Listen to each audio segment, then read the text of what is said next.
الثاني. يا شيخ خطر الآن بينية.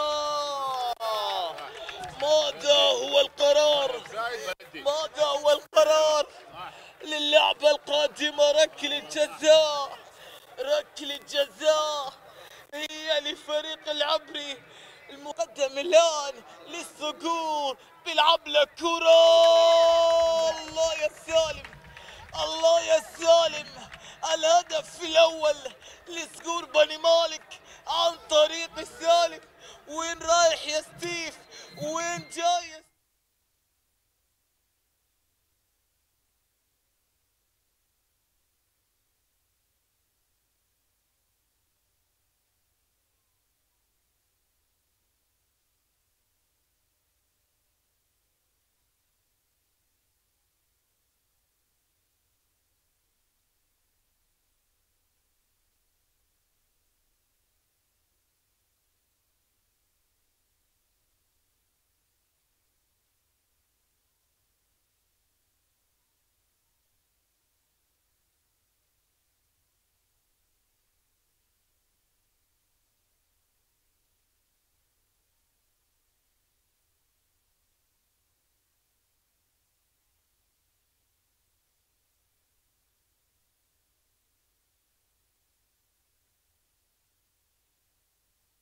مواجهة لوسيم سالم. وسيم سالم.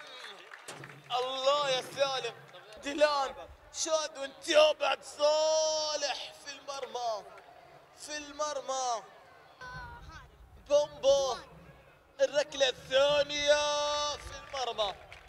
في المرمى 2-1 ميلان. الركلة الثانية في المرمى 2-2.